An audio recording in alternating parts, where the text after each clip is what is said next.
መቋጫውን ለመረዳት መዳረሻውን ለመገንዘብ ውል አልተገኘለትም። ሰርክ በአዳዲስ ዛቻና ማስፈራሪያዎች እየተሞላ ዳፋውን በርካታ የዓለም ሕዝብ ላይ እንዳሳረፈ ቀጥሏል።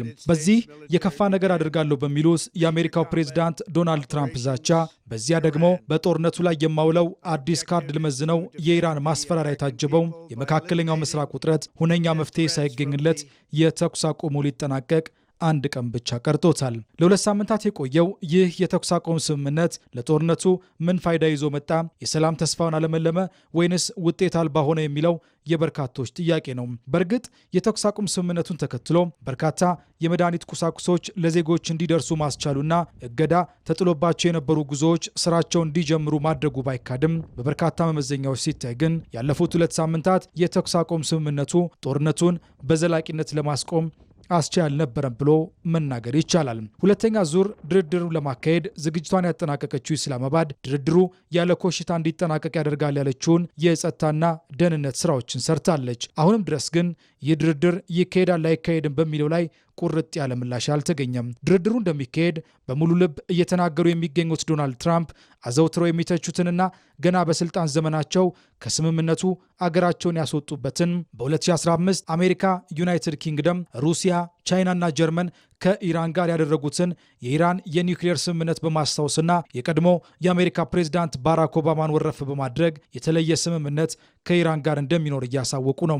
ይህም ከኢራን በኩል ሾልከው እየወጡ የሚገኙ መረጃዎች እያመላከቱ እንደሆነው ከትራምፕ ጋር በዲፕሎማሲያዊ መንገድ መደራደር ውጤት አልባ ነው የሚል አመኔታ ፈጥሯልም። በተጨማሪም አሜሪካና እስራኤል የገጠማቸው ለሚገኘው ሽንፈት መዳኛ መንገድ አድርገው ድርድርን እየተማጸኑ ነው ስትል ቴሄራን ትገልጻለች። ቢቢሲም የፋርስ የዜና ወኪል በቴሌግራም ቻናል ያጋራው መረጃ ዋቢ በማድረግ የኢራን አብዮታዊ ዘብ ከፍተኛ ወታደራዊ አዛዥ ንግግርን አጋርቷል። የወታደራዊ አዛዡ ንግግር የኢራን አብዮታዊ ዘብ እስራኤልና አሜሪካን ለተስፋ መቁረጥና ለድካም ዳርጓቸዋል። ይህም በተስፋ መቁረጥ የተኩስ አቁም እንዲጠይቁ አስገድዷቸዋል የሚል ነው። ደጋግመው ሐሰተኛ መረጃ እያወጡ ነው ያሏቸውን የአሜሪካውን ፕሬዝዳንት ዶናልድ ትራምፕም ውሸታምና ቅዠት ውስጥ ያሉ የአሜሪካ ፕሬዝዳንት ሰርክ የሐሰት ትርክት ከመፍጠር የማይቦዝኑ ናቸው ሲሉ ወርፈዋቸዋል። እነዚህ የቃላት ሰጣ ገባዎች ባሉበት ሁኔታ የስምምነቱ መካሄድና ለመካሄድ ልዩ ትኩረት ተሰጥቶታል።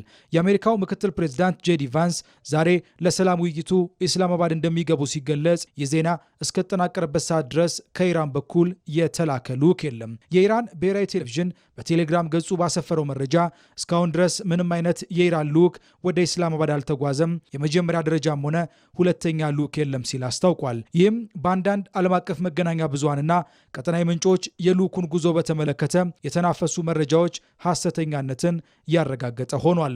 ቴህራን እዚህ ውሳኔ ላይ ያደረሳት በዛቻ ጥላ ስር የሚደረጉ ድርድሮችን አልቀበልም የሚለው አቋሟ ሲሆን፣ ሌላኛው ደግሞ የዶናልድ ትራምፕ ፍላጎትን በኃይል የማስፈጸም አካሄድና የተገቡ ቃሎችን አለማክበር ነው። የአሜሪካ ድርጊት ኢራን እጇን እንድትሰጥ እስከ መፈለግ የመጠበቅ እብሪት አለበት የሚለው የኢራን ፕሬዝዳንት ማሱድ ፔስኪያን ንግግር ለዚህ ማረጋገጫ ነው። ኢራን በውይይቱ እንደማትሳተፍ ማሳወቋ ከዚህ ቀደም ካሳየችው ወጥ አቋም ጋር ሲነጻጸር በእርግጥም ስምምነቱ ላይ ካሄድ እንደሚችል እንደ አንድ መከራከሪያ ሆኖ ቢቀርብም ከኢራን በኩል አልፎ አልፎ የሚስተዋሉ መረጃዎች ግን በዚህም ዙሪያ እርግጠኛ ሆኖ መናገር እንደማይቻል ማሳያ ናቸው። ለዚህ ማጠናከሪያም ዓለም አቀፋዊ የቀውስ ጉዳዮችን የሚተነትነው አይሲጂ የኢራን ፕሮጀክት ዳይሬክተር አሊ ቫይስ ከቢቢሲ ራዲዮ ፎርስ ቱዴይ ጋር ያደረገውን ቆይታ ዋቢ እናድርግ። እንደ ዳይሬክተሩ ገለጻ የኢራን መንግስት በአቋሙ ወጥ ነው። የሚወጡት የተደበላለቁ መልእክቶች ግን ኢራናውያን ለፕሬዝዳንት ትራምፕ ወጥ ያልሆኑ አቋሞች የሚሰጡት ምላሽ እንደሆነ ነው። የሆነ ሆኖ ጉዳዩ ግድ ይለናል የሚሉ ሁሉ ለዚህ ጦርነት ሰላማዊ አማራጭ መፈለግ እንደሚያስፈልግና ችግሩን የሚያባብሱ ድርጊቶች እንዲቆሙ እየጠየቁ ነው። የቻይናው ፕሬዝዳንት ዢ ጂንፒንግ በሆርሙዝ ወሽመጥ የሚደረግ የመርከቦች መደበኛ እንቅስቃሴ መመለስ ይኖርበታል ማለታቸው ከቀረቡ የሰላም መልእክቶች መካከል አንዱ ነው። ቀሪዎቹ ሰዓታት የቀውሱን ቀጣይ ዕጣ ፈንታ ይወስናሉ።